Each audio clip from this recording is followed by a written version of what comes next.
konsumen Muslim di dunia itu lebih dari 2 miliar penduduk ya, dan pengeluaran untuk produk-produk halal di dunia itu lebih dari 2 triliun US dollar. Kalau untuk posisi usaha makanan dan minuman halal Indonesia sendiri di level global itu sudah seperti apa sih Pak? Assalamualaikum warahmatullahi wabarakatuh. Selamat datang di Podcast Eksyar, podcast ekonomi dan keuangan syariah. Selamat datang di Podcast Eksyar, podcast ekonomi dan keuangan syariah.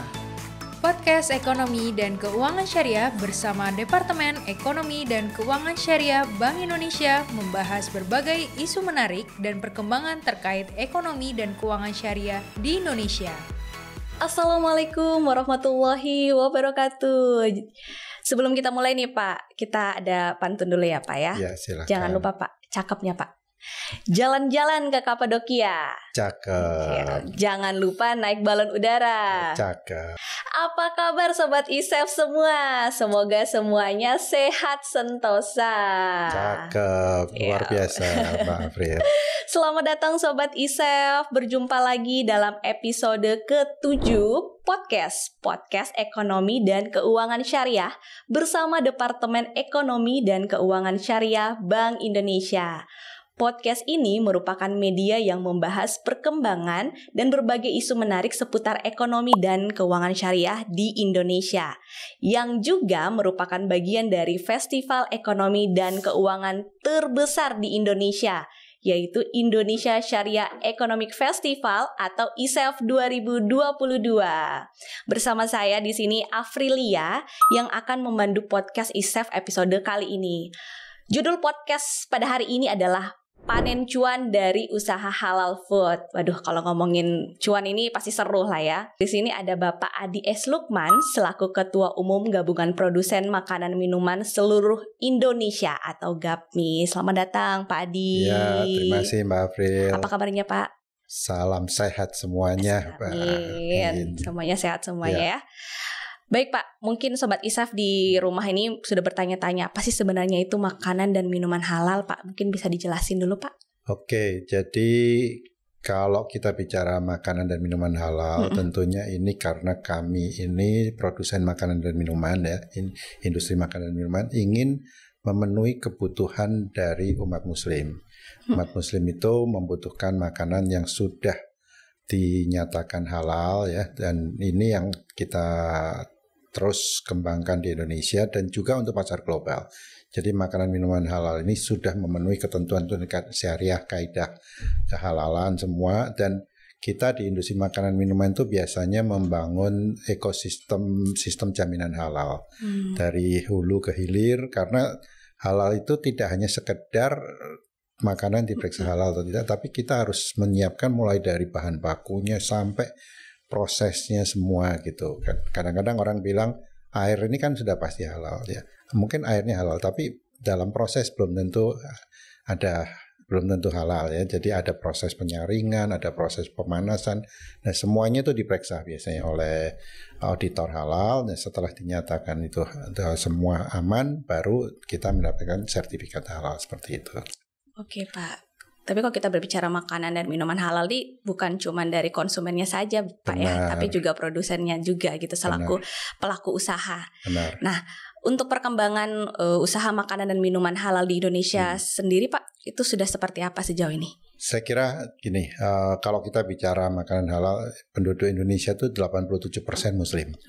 Nah, tentunya kami sebagai produsen, kami menghormati keinginan dari konsumen muslim yang sebanyak 87%. Nah, oleh sebab itu kami produsen menyiapkan produk makanan dan minuman halal ini untuk kebutuhan tersebut. Perkembangannya cukup bagus ya, dan kalau kita bicara bukan hanya Indonesia, kebutuhan di dunia pun juga meningkat. Kalau kita menurut laporan ekonomi global ya, Islamic Index ekonomi ya, ini konsumen muslim di dunia itu lebih dari 2 miliar penduduk ya, dan pengeluaran untuk produk-produk halal di dunia itu lebih dari 2 triliun US dollar. Di mana tahun 2020 itu 1,19 triliun itu dikonsumsi untuk pengeluaran makanan dan minuman halal. Dan tahun 2021 meningkat cukup signifikan menjadi 1,27 triliun US dollar untuk pengeluaran makanan dan minuman halal. Jadi pasarnya cukup besar. Dan diperkirakan pertumbuhan rata-rata itu akan sekitar 7%. Dan tahun 2024 itu diperkirakan akan mencapai 1,6 triliun US dollar. Kita bisa bayangkan betapa besarnya kebutuhan. Dan yang menarik Mbak April, makanan halal ini sebenarnya tidak hanya dibutuhkan oleh negara-negara muslim saja, tapi banyak negara-negara non-muslim sekarang mencari produk-produk halal tersebut. Saya beberapa kali diundang ke Jepang, ke China, ke Taiwan, Korea ya, dan mereka ingin tahu makanan halal itu apa ya.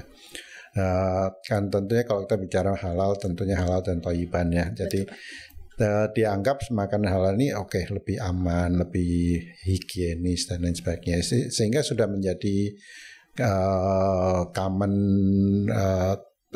permintaan umum ya, bahwa makanan halal ini lebih bersih, lebih higienis dan lain sebagainya. Dan ternyata negara-negara non-muslim pun itu melakukan promosi-promosi makanan halal juga ya. Di Taiwan misalnya itu halal food itu dipromosikan. Di Inggris pun juga demikian, di Jepang juga demikian, dan bahkan produsen Taiwan dan Jepang itu bahkan sampai datang ke Indonesia menawarkan produk-produk halal karena memang mereka ingin memenuhi kebutuhan umat muslim tersebut. Ini pasar yang cukup menurut saya sangat bagus ya. Jadi pertumbuhannya juga cukup bagus. Dan tentunya Indonesia juga sebagai negara muslim terbesar di dunia, tentunya kita ingin juga menampilkan produk-produk pangan halal ini untuk memenuhi kebutuhan dunia, seperti itu. Baik Pak, berarti emang makanan dan minuman halal ini emang diminati semua kalangan ya. Benar. Bukan cuma satu kalangan atau Indonesia saja gitu. Benar. Tapi seluruh dunia. Iya. Kalau untuk posisi usaha makanan dan minuman halal Indonesia sendiri di level global itu sudah seperti apa sih Pak? Perkembangannya cukup bagus ya. Kalau kita lihat indeks tahun 2020-2021, indeks kita masih di ranking 4. Yang anehnya itu kita di bawah Malaysia, Singapura, United Arab Emirates, baru Indonesia nomor 4, seperti itu. Nah, kemudian kami berusaha berdiskusi dengan Dinar Standard yang melakukan ranking indeks ini ya, Global Islamic Economic Index ini, dan tahun lalu kita bersyukur ya, alhamdulillah kita rankingnya naik Mbak. Menjadi ranking 2. Alhamdulillah. Ya, masih di bawah Malaysia tapi cukup baik karena kita ingin memperbaiki data-data ekspor kita. Kemudian karena saya yakin Mbak, produk makanan minuman Indonesia yang diekspor itu mungkin lebih dari 90% itu halal. Dan ekspor kita cukup besar ya, mencapai 9 miliar US dollar untuk makan minuman yang non sawit ya. Kalau sama sawit udah di atas 30 miliar US dollar seperti itu. Ini cukup besar. Nah, dan kita dengan ranking 2 ini kepercayaan konsumen dunia akan semakin meningkat. Dan kita sebagai eksportir, sebagai produsen tentunya akan terbantu dengan ranking kita meningkat ini. Tentunya kita akan lebih mudah untuk menawarkan produk halal kita, dan halal ini akan menjadi diferensiasi produk kita untuk bersaing di pasar global ya. Dan kalau Mbak April, yang saya agak lebih ingin menyampaikan bahwa ternyata ranking di bawah Indonesia itu ada Turki, ada Rusia. Jadi itu negara-negara Rusia kan non-muslim ya, tapi ternyata mereka juga mempromosikan produk-produk halalnya gitu, sehingga mereka menduduki ranking 3 Rusia seperti itu ya. Turki ranking 4 kan. Memang ini menunjukkan bahwa ternyata di dunia ini terjadi perubahan yang luar biasa ya. Jadi kita Indonesia sebagai negara muslim terbesar di dunia, tentunya saya ingin mendorong produk-produk makanan halal ini menjadi diferensiasi sehingga kita bisa berkompetisi lebih baik di pasar global seperti itu. Baik Pak. Lalu tadi kita sudah berbicara mengenai apa itu makanan dan minuman halal, kemudian perkembangan yang terus meningkat ya Pak ya. Ini mungkin menjadi informasi juga bagi Sobat ISEF yang ada di rumah atau yang sedang mendengarkan. Mengapa sih Pak kita harus memilih makanan dan minuman yang halal? Kenapa tuh Pak? Ini pertanyaan yang menarik ya. Jadi tentunya ini kan kepercayaan ya. Kalau Mbak April kan Muslim, tentunya sebagai umat Muslim tentunya ingin memastikan bahwa pangan yang dikonsumsi itu adalah halal ya. Nah oleh sebab itu kita sebagai produsen tentunya ingin memenuhi itu. Ini yang paling penting. Jadi kita menghormati, kita mengapresiasi keinginan dari umat Muslim itu, sehingga kami mendorong anggota untuk memastikan kehalalan produk. Dan untuk memastikan kehalalan produk itu kita perlu disertifikasi ya sekarang oleh BPJPH ya. Dan tentunya ini menjadi itu. Yang kedua, kenapa umat memilih makanan halal? Tentunya tadi saya katakan pemeriksaan halal itu tidak hanya sekedar kehalalan saja, tapi toyiban juga ya. Dan toyiban itu periksanya cukup ketat Mbak kalau di audit itu. Bahkan sampai kamar mandi, toilet apa semua diperiksa itu kebersihannya, kemudian higienis dari karyawan dan lain sebagainya. Sehingga kalau kita mendapatkan sertifikat halal itu tentunya kita juga lebih meyakinkan konsumen bahwa produk kita ini ternyata sudah baik, sudah higienis, sudah aman, baik dari segi keamanan rohani maupun jasmani. Saya mengutip dari salah satu rekan saya, Profesor Purwiyatno Haryadi, yang kebetulan tahun lalu itu masih Vice President Codex Internasional ya. Prof Haryadi itu mengatakan value of food itu terdiri dari dua, keamanan dan mutu. Nah, keamanan itu ada dua. Satu keamanan rohani, yang satu keamanan jasmani.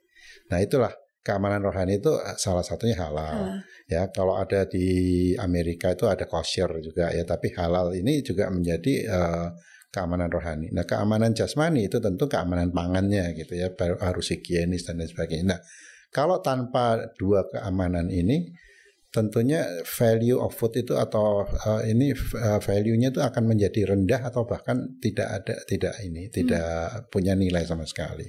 Nah, inilah kita mengharapkan konsumen itu juga semakin menghargai nilai pangan ini sendiri, sehingga kita produsen berusaha memenuhi dari sisi keamanan, dari sisi mutu seperti itu. Nah, itulah pentingnya.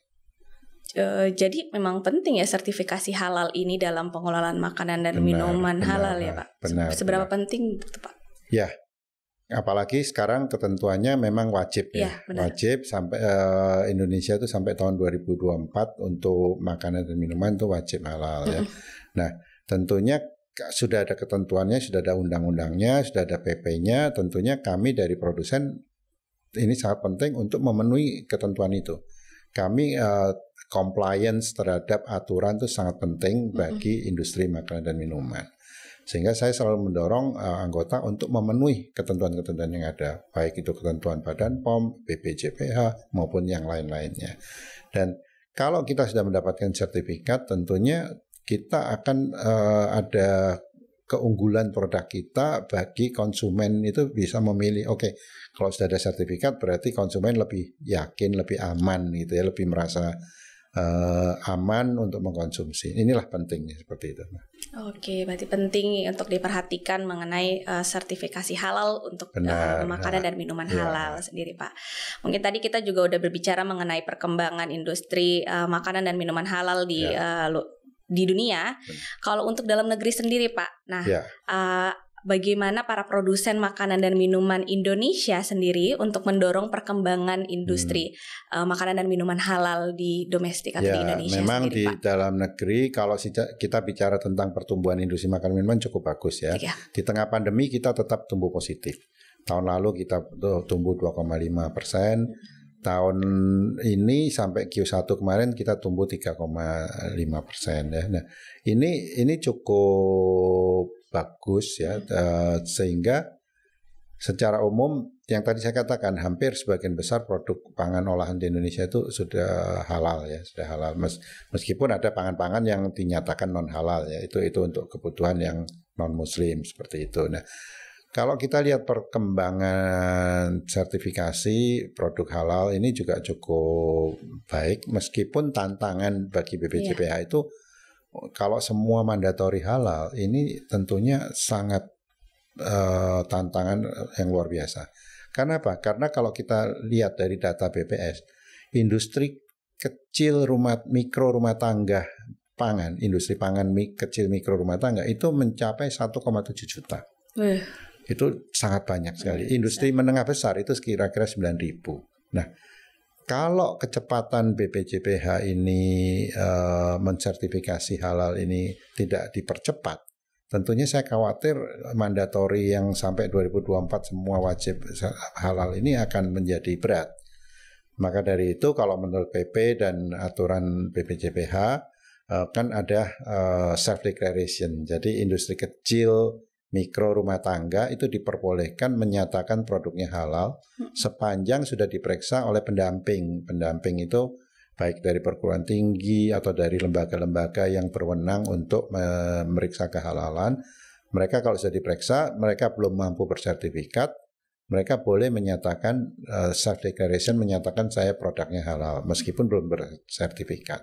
Itu setara dengan sudah halal seperti itu. Nah, inilah salah satu percepatan yang dilakukan oleh BPJPH seperti itu. Karena kalau enggak, saya khawatir tuh 1,7 kapan selesainya itu ya. Seperti saking besarnya kita butuh percepatan. Sekarang lembaga pemeriksa halal aja baru ada 11. Baru ada 11. Tadinya cuma 1 BPOM, kemudian nambah 2 Sukopindo, Surveyor Indonesia, dan terakhir ada penambahan lagi 8 di seluruh, menyebar di seluruh Indonesia. Tapi saya rasa masih kurang. Masih perlu lebih banyak lagi. Karena percepatan ini sangat penting untuk mencapai target 2024 seperti itu. Baik Pak, karena tema kita tadi tentang panen cuan ya Pak, saya ingin bertanya dari pandangan Bapak nih, bagaimana mungkin pelaku usaha di industri halal, industri makanan dan minuman halal ini bisa memanen cuan lah istilahnya dari industri tersebut. Kita harus cuan. Iya benar Pak. Kalau kita nggak cuan, industri tidak akan sustain. Dan tumbuh juga. Kita harus sustain dan tumbuh. Betul, itu Pak. Penting Pak April. Betul Pak.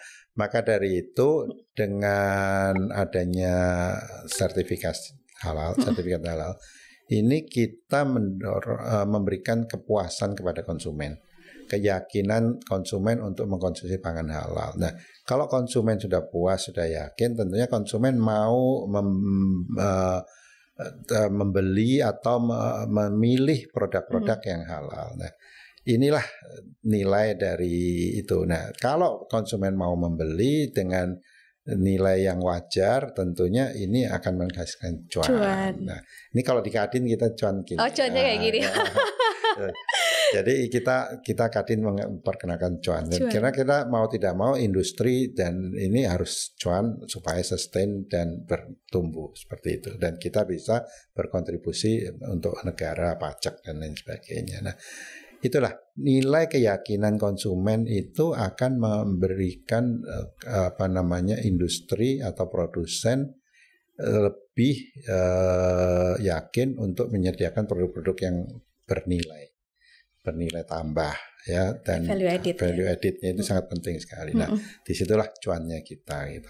Seperti itu. Tapi kita industri makanan minuman itu juga kalau menentukan harga itu tidak sembarangan. Kita sesuaikan dengan kemampuan konsumen, kita sesuaikan dengan daya beli konsumen. Tapi yang penting konsumen juga harus menghargai. Jangan asal cari murah tapi tidak aman seperti itu. Yang penting konsumen harus memilih yang bernilai. Itu yang paling penting. Bukan mahal, yang bernilai. Seperti itu. Ya Pak, dengan sekarang kan informasi semakin masif gitu. Orang sekarang untuk membeli sesuatu orang pasti cari tahu dulu. Benar, gitu. Apakah ini halal, apakah kandungannya seperti apa dan segala macam. Konsumen harus sadar, baca yang benar labelnya, ingredientsnya, ada logo halalnya atau tidak, dan lain sebagainya seperti itu. Itu informasi untuk para produsen makanan dan minuman halal di luar sana. Kalau tetap walaupun menjalankan bisnis kita harus tetap cuan. Ya, benar. Cuan, benar sekali. Tadi Bapak juga sempat sebutkan tentang Indonesia di peringkat kedua dunia, Benar. ya, untuk makanan dan minuman halal. Berarti kita punya peluang yang cukup besar untuk menjadi pusat makanan dan minuman halal dunia nih, Pak. Benar. Nah, lalu apa saja sih, Pak, yang perlu kita lakukan untuk mewujudkan cita-cita kita tersebut? Ya, kita harus kolaborasi ya, baik dengan pemerintah, kemudian dengan para pelaku usaha. Kita harus berkolaborasi mempromosikan. Ya, salah satunya sekarang kita sedang mempromosikan makanan untuk haji. Ini kebetulan haji sudah dibuka ya, musim haji ini, dan ada 100.000 lebih dari Indonesia. Itu sekarang didorong oleh pemerintah melalui Kementerian Perdagangan dan juga Kementerian Agama untuk memakai produk-produk Indonesia. Jadi ada dessertnya, itu ada dapat puding dari Indonesia, bumbu-bumbunya dari Indonesia. Karena kalau dulu itu lebih banyak tidak ini ada beli dari negara-negara lain gitu ya. Kemudian tahun 2019 itu Presiden Jokowi mendorong supaya makanan haji ini kalau bisa dari Indonesia. Kemudian tahun 2020 kita sudah berhasil mendapatkan persetujuan untuk makanan sebagian besar harus dari Indonesia. Tapi sayangnya pada tahun 2020 di stop hajinya. Nah baru tahun 2022 ini dimulai kembali, dan saya lihat makanan minumannya sudah mulai banyak produk-produk Indonesianya seperti itu. Nah ini kita syukuri upaya bersama dari kementerian, dari pelaku usaha, dan juga dari partner kita di Saudi sana, di pengusaha catering di sana ya. Dan ini kita akan terus dorong terus. Belum nanti untuk umroh dan lain sebagainya. Ini sekaligus sebagai promosi produk-produk Indonesia juga, sehingga kalau kita harapkan nanti bukan hanya jemaah haji Indonesia saja yang menikmati produk-produk Indonesia, tapi seluruh dunia bisa menikmati. Ya kalau itu kan bisa 2 juta lebih itu satu musim haji ya. Dan umroh itu tiap bulan, setahu saya katanya sekitar 1 jutaan tuh tiap bulan umroh itu luar biasa. Kalau kondisi normal, mudah-mudahan pandemi selesai segera. Amin. Dan kita bisa lancar perjalanan haji dan umroh. Amin. Dan Indonesia bisa mempromosikan produk-produk kita. Nah, produsen bisa cuan. Kalau gitu, yang paling penting itu kan, Mbak. Penting kita cuan. Berarti secara prospek ini cukup menjanjikan ya Pak ya untuk kedepannya. Jangan lupa kalau produsen cuan, pajak nambah, negara juga cuan. Ya sama-sama cuan, Mbak, gitu. Yang penting cuan gitu. Dan halal ya tentunya. Terakhir Pak, peluang dan tantangan produsen makanan dan minuman halal Indonesia dan global ke depannya seperti apa? Ya, pertama tentunya satu tantangannya adalah konsumen Indonesia dan global harus lebih menyadari dan memilih produk yang bermutu, halal dan higienis ya, halal and thayyiban. Kemudian yang tantangan kedua, Mbak, ini untuk mensertifikasi halal ini kan butuh sumber daya yang luar biasa untuk ini.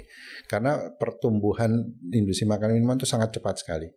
Perkembangan inovasi produk sangat cepat. Nah, kalau tidak diimbangi dengan sumber daya di lembaga pemeriksa halal, kemudian MUI sebagai fatwa halalnya, kemudian BPJPH di sumber daya dan sistemnya, ini kita akan ketinggalan nanti ya. Oleh sebab itu baik BPJPH, MUI, LPH ini harus dipercepat pertumbuhannya, sumber dayanya, infrastrukturnya, sistemnya harus terintegrasi supaya dipercepat ya.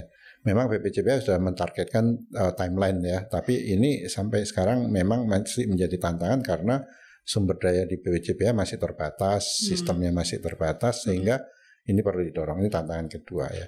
Kemudian tantangan ketiga bagi teman-teman IKM ini yang industri kecil ya, karena mereka juga untuk mensertifikasi kan butuh biaya dan juga butuh kesadaran.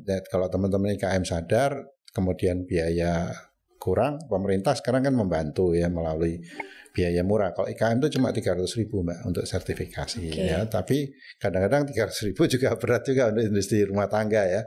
Nah, pemerintah punya program sehati untuk gratis dan lain sebagainya. Nah, ini yang perlu didorong terus, dan pemerintah untuk menurut saya sementara waktu perlu mendukung yang industri-industri kecil ini untuk biaya sertifikasinya dan lain sebagainya seperti itu. Ya, nah, kemudian tantangan yang lain adalah persaingan global. Ya, benar. Ya, kita harus lebih unggul dan lebih baik mutu dan sertifikasi halalnya dibanding negara lain. Ini kalau tidak kita akan kalah dalam persaingan di pasar global. Ya, dan tentunya tantangan lain adalah masa pandemi ini. Masa pandemi, kemudian ada krisis logistik, krisis pangan, dan harga-harga melambung. Ini juga menjadi tantangan kita bersama, termasuk energi juga. Ini menjadi tantangan kita bersama. Nah, mudah-mudahan semua akan menuju normal dan kita terus bisa meningkatkan produksi kita, pertumbuhan kita, dan akhirnya cuan. Gitu. Semoga cuan semuanya. Kayaknya saya juga sering lihat ya Pak ya, maksudnya banyak event-event yang maksudnya menyediakan sertifikasi halal gratis gitu. Cuman memang harus harus ada kesadaran ya, tadi Bapak bilang dari para pelaku usahanya. Jadi banyak sekarang KL ya, kementerian lembaga menyediakan ya, ada Badan POM, ada Kemenkop UKM, ada perindustrian, perdagangan, bahkan BPJPA sendiri, Kementerian Agama juga ada program Saati segala macam. Kan tahun ini kalau nggak salah Menteri Agama mentargetkan 10 juta ya untuk program Saati untuk mendapatkan sertifikasi ya gratis seperti itu. Nah ini tentunya perlu dipercepat ya. Karena ternyata kalau IKM secara keseluruhan itu ada 64 juta menurut data. Kalau pangan tadi 1,7 ya, tapi kalau keseluruhan termasuk warung, termasuk gerobak dan sebagainya itu kira-kira 64 jutaan. Nah, kalau tidak dipercepat kapan selesainya gitu. Nah, itu yang paling penting. Padahal persaingan dan kompetisi itu terus meningkat ya Pak Arif. Terima kasih banyak Pak Adi sudah hadir di podcast episode kali ini. Ya. Semoga kita semua dan juga negara semakin cuan ya tadi ya Pak dan juga halalnya juga tetap terjaga. Baik, demikian Sobat ISEF podcast episode ke-7 kali ini. Nantikan episode podcast selanjutnya bersama Departemen Ekonomi dan Keuangan Syariah Bank Indonesia. Salam ISEF 2022. Wassalamualaikum warahmatullahi wabarakatuh. Podcast Ekonomi dan Keuangan Syariah. Podcast Ekonomi dan Keuangan Syariah. Demikian tadi podcast Ekonomi dan Keuangan Syariah episode kali ini. Nantikan episode podcast Ekonomi dan Keuangan Syariah selanjutnya bersama Departemen Ekonomi dan Keuangan Syariah Bank Indonesia.